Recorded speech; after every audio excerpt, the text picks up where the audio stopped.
gavel our meeting back to order at 7:53 p.m. I apologize for the distraction, but we're going to be passing around a little candy bowl. Captain will remember this, but a former school board member, some of you know, I know, Director Barry Albertson, former director, served for 16 years, and had a tradition as a board member of making what we call the Christmas candy, giving out to cabinet and board, and he very kindly just dropped by and offered his offering for this year. So thank you to Barry for dropping that off.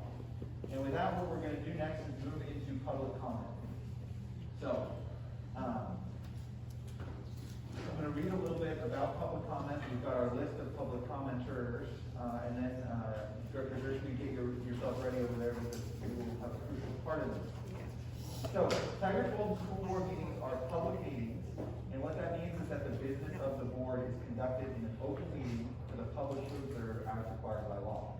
However, regular public comment at board meetings is a policy choice of the board, which you'll see in our board policies, and not a legal requirement.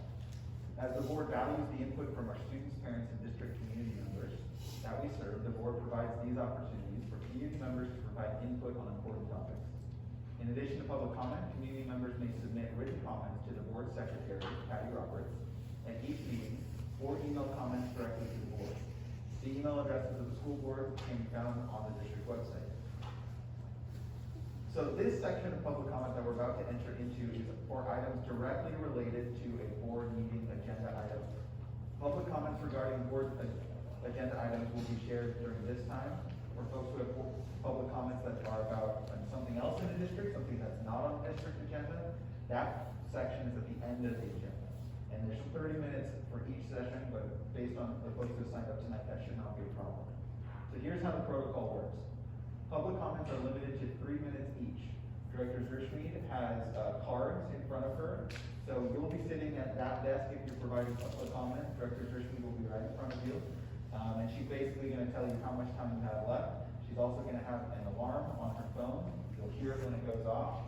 When you hear the alarm, that means your time is over. You may finish your sentence, but the alarm's going to stay on until your remarks are done, and once you finish right at 3 minutes. Okay. This is important. Speakers may offer objective criticism of the district operations or programs, but the board will not hear complaints concerning specific district personnel. We're also unable to hear praise or commendations about district personnel, but if there are about specific personnel, but if there are commendations that you have, I'll invite you to email Dr. Sue, so those can be heard and acted upon. And so just to put that in clear terms, if the district employee's name is named, I will cut you off and public comment will be over. We don't hear specific names in public comment. So this will not exceed 30 minutes, so I don't need this section. So a few protocol items. Please wear your mask when you speak and speak. You don't need to speak directly to the microphone because we have new technology in the California Center. As long as the light is green, you will be on and you can, I'm this far from the microphone and it's picking it up fine. Before you start your comments, please share your zip code. If you would like your public comment in the meeting minutes, please provide a written copy to Patty Roberts, our board secretary, right here at the end of the table, and those will be included in the minutes when they're posted. Also, please note that this is an opportunity for the board to listen to the community. We as a board do not engage in dialogue in this portion, but instead listen. I do have the discretion to respond when needed, but in general, our practice is not to respond. Additional comments can be submitted to the board via email. Okay, so with that, we're going to move into our first. We've also decided as a district to have students who sign up for public comment go first, then parents, and then community members, and then folks from outside the district. So first up, we're going to hear from Tiger High School student Henry Castillo. Is Henry still here? Yeah. Henry, come on up. You can have a seat up right where you're sitting when you're presenting. And so the way it'll work is as soon as you start speaking, Director Zerschmied will press her start button, and then we'll just go from there. Any questions, Henry? No. Cool. All right, whenever you're ready.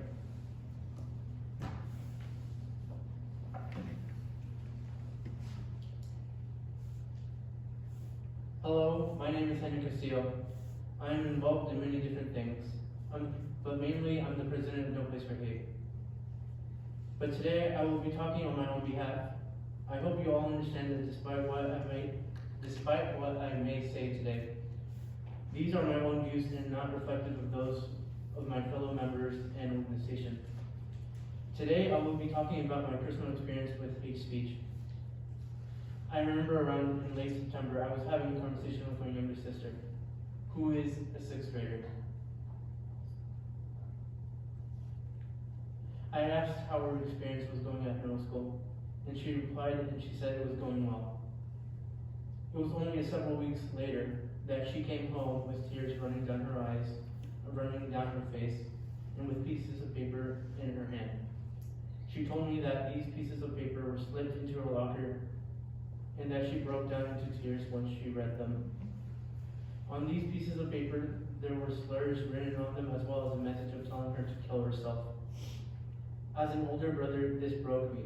I have never personally been targeted, but to see my younger sister, who's only 11 years old, to receive death threats, it made me scared for her safety and her well-being. This, of course, was reported, but we have yet to hear about any action. My main point is that hate speech and racism isn't just a high school issue, and it's a district-wide issue. It frustrates me that despite that this being reported such a long time ago, that even today my family have yet to receive a response of any action. Not only that, but I also want to talk about the status of walking in the hallways at school. Every day I would walk down the hallway and I would just hear students use hateful and racist language. There would be times in which students would use this language in front of staff members. And it would frustrate me because a lot of these times the staff would just give them a warning. There's no actual punishment for this behavior, and it just shows why this behavior has been continuing and building up and just increasing in general. And it terrifies me how things could continue to escalate and how the environment, it terrifies me how the environment would be once my sister enters high school. And yes, I'm aware of the current change that is currently happening, but I just want to ask you all about what if the recent acts incident hadn't happened? Do you think that all the schools and all of the change and all of these meetings and everything that's been going on would still happen? If you say yes, then why hasn't it happened earlier? That's all. Thank you for your time. Thank you, Henry. Next up on our public comment list is Sarah Joy Brown. Sarah Joy there? Great, thanks, Sarah Joy. So just like Henry, as soon as you start speaking, then Director Gershman will press start on the time. The floor is yours.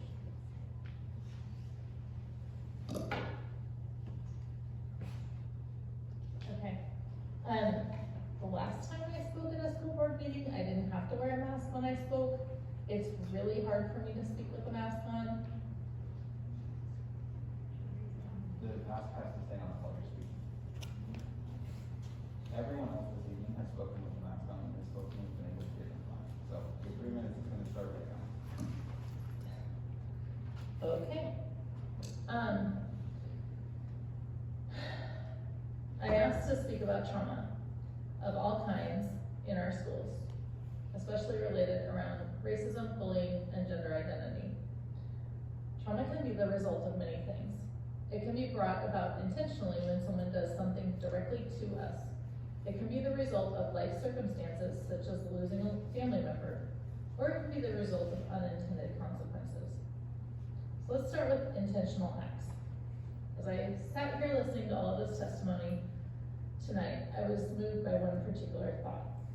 I believe it was Dr. Sue, but maybe it was somebody else, stated that the students were upset about the fact that the student who posted the TikTok video was in attendance at school. I'm wondering why they had a right to even question that. I get hate speech is a horrible thing.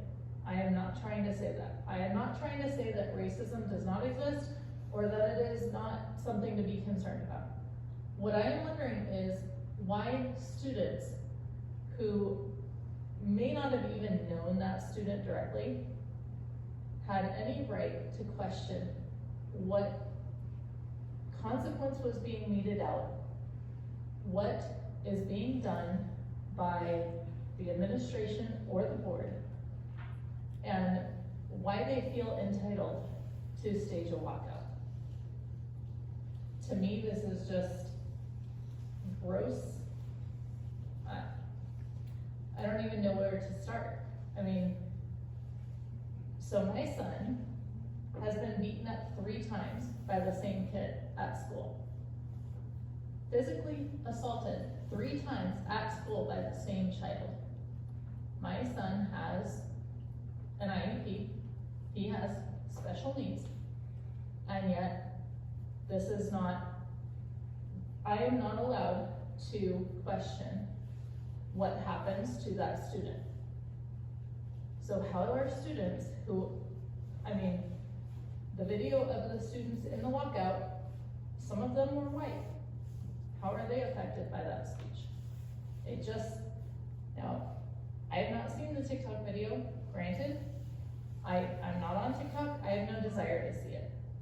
But I'm wondering how they can see that they have any right to ask what is being done. I asked what was being done, and I was told a behavior is reported, it is investigated through individual interviews and with witnesses where applicable, a consequence is given or not, and communication home. Whether or not a restorative practice is implemented is dependent on the safety, well-being, and agreement of both parties involved, That is your time. specifically the victim. Thank you very much. All right, our next public comment is from Janet Bailey. Or excuse me, Janet, you're on deck. It's Marta Beeman. Marta? Okay. So Marta, same will be true for you once you take a seat. The time will start once you start speaking. So take the time and whenever you're ready. To all the attendees here. When I read the report about the increase of hate speech and bias incidents in our Tiger Tarleton schools and the outcry of our students standing strong and determined in their protest and walkout, I was both heartbroken at the cause and uplifted by their bravery to speak out against injustice. I applaud and I am encouraged by the immediate response of our superintendent and his incredibly wonderful school board. To me, there's no more important place than our children to give ongoing support and a hearing ear. When they look to us, they must see that they are our first priority. If one of them is disparaged, minimized, belittled, denigrated, harassed, abused, slurred, or diminished, we must not turn a deaf ear. As the adults, we must show our children that this kind of behavior will not be tolerated in any way, shape, or form. They must know that under all circumstances and with all types of people, school will be a safe place to be. Bias and prejudice and hate have been part of the American fabric since the beginning of our nation. Sometimes it goes underground for a while, but when circumstances are ripe and leadership, or lack thereof, shows itself to be bigoted, it gives license for others to follow suit. This is why it's so vastly important to keep a watchful eye and a hearing ear on what's going on in our children's lives, so these types of incidences can be quelled swiftly and decisively if and when they happen.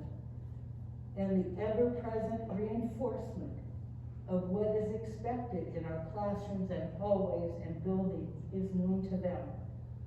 Luckily, the staff and leadership of TTSD that I know is willing and committed to this work.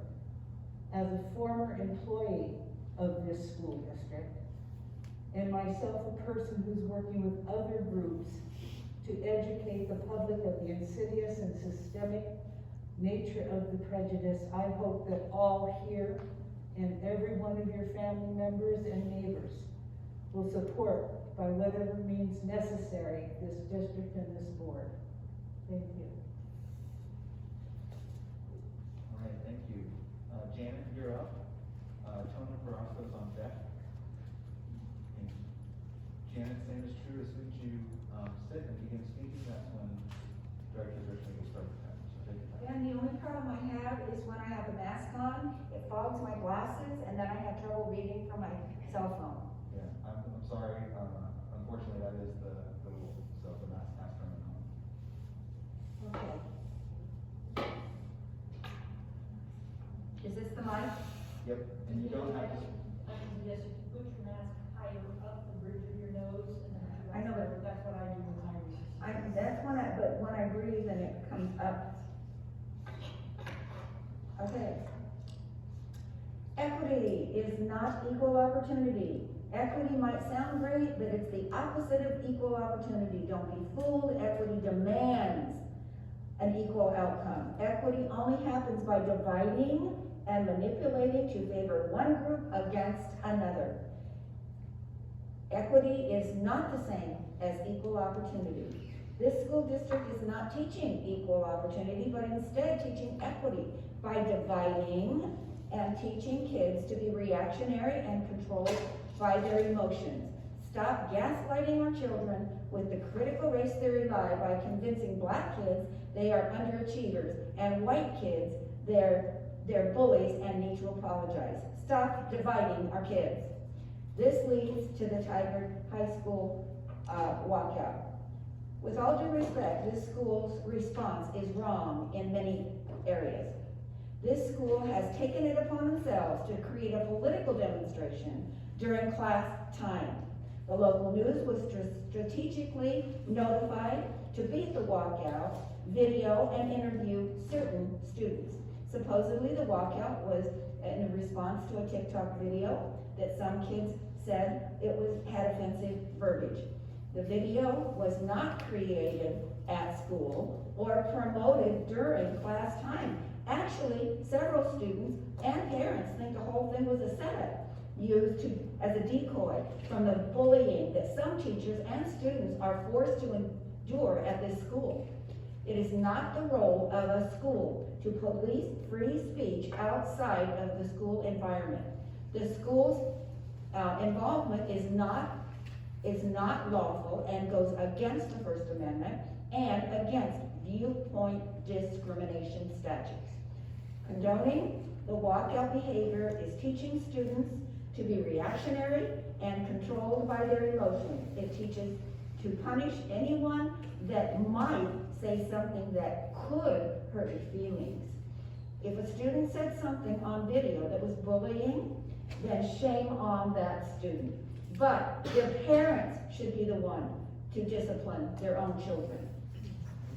Come on, students, teachers, and parents, let's judge one another by the quality of their character and not the color of their skin. Currently, Oregon ranks third from the bottom academically in our nation, and now our governor has removed the F grade, so our kids don't even have the incentive to earn a high school diploma. How will our kids ever be able to compete in the job market as adults? Our kids are failing, and therefore, you are failing our kids. Kids are brilliant. Instead of dividing our kids, let's concentrate on teaching them reading, writing, math, true history, and that does not mean the 1619 Project.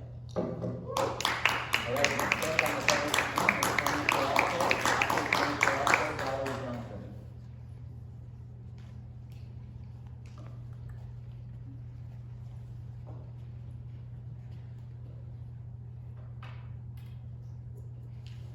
I'm Tony Carrasco, and my zip code is 97062.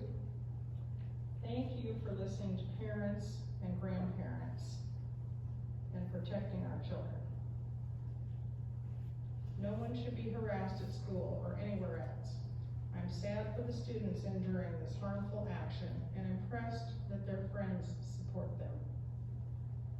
It's great that kids understand free speech, but your rules can and must be used to let them know protests will only happen outside of the school hours and properties. They are at school to learn, not to take over and break rules.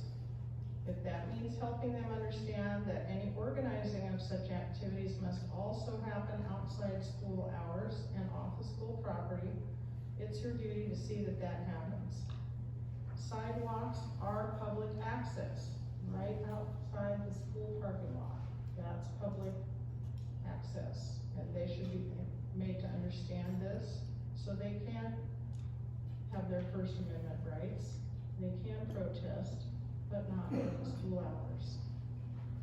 You have policy remedies in place for this fomenting of political and racist behavior, and it also often involves your SRO officer.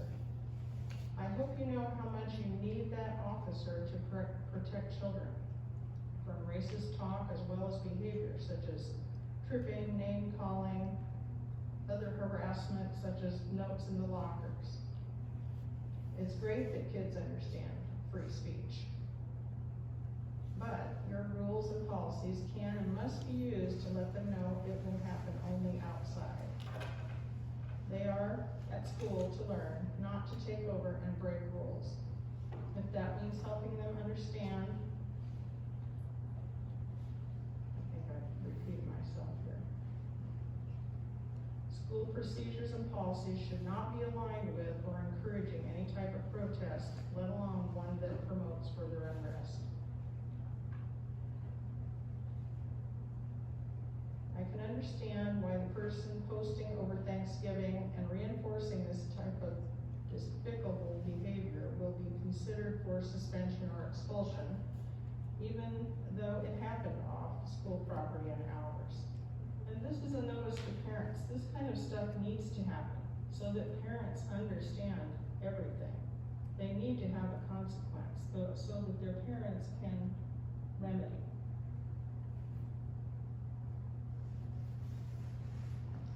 But then the person also carrying the End White Privilege sign in the protest must also be suspended for racist activities.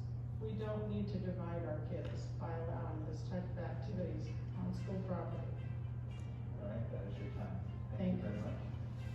Next up is Valerie Johnson. Valerie is calling to begin and we will begin speaking. Thank you.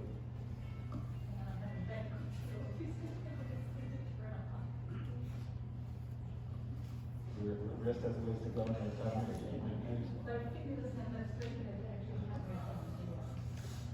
All right, Valerie, your time will begin when you start speaking. 97224. Black Lives Matter. Yes, they do. So do red, yellow, and white lives. James McBride is a black man raised by a white mother. In 1996, he wrote a tribute to her in his book, The Color of Water. No one taught James to judge his mother based on her skin color. She never apologized for her whiteness. My own family is multiracial. America is not my first home, but it's the only home my children and grandchildren know. And I want them to attend schools where they aren't judged based on their skin color. My son is Black Korean. He left Korea when he was 2 years old. His closest friends growing up were Polish, Muslim, and Hispanic. He survived taunts by ignorant people, but racism wasn't the issue it is today. My young grandchildren are being confronted with things they shouldn't have to deal with and seem ridiculous to them. Their cousins are a beautiful blend of Black, Korean, and white. Is the white parent of these mixed-race children to be condemned for her whiteness? Does a race-based curriculum honor multiracial families? Does it provide balance to the posters and messages in classrooms that only Black lives matter? We are told that we need to be more progressive as a society. The dictionary defines progressive as advancing, moving forward. How can white shame and Asian hate be anything but regressive? A race-based curriculum that assigns guilt and shame and teaches a child that skin color is the most critical determinant of who you are and what happens to you is wrong. Destiny is not based on the color of a person's skin. Black children can be empowered without shaming their white peers. Don't diminish their potential for success by using skin color as a litmus test. Give them a new lens to look through, one that is the color of water. Black lives do matter, all Black lives. In this season of giving, I've brought tangible reminders that even the smallest Black life matters. And I gave some to Patty for each one of you. Thank you. Thank you very much. Okay, so, section part 2. And our first presentation is from Director Amber Fields, and it will be a TTVA update. Fields.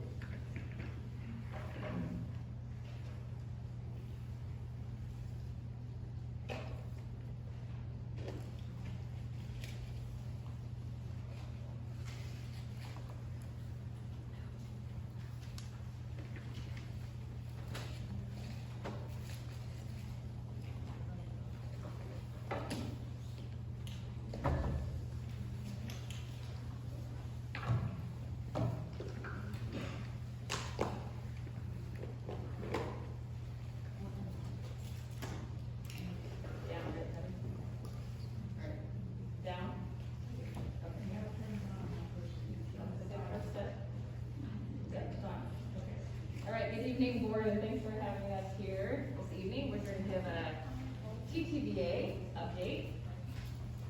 And here with me tonight,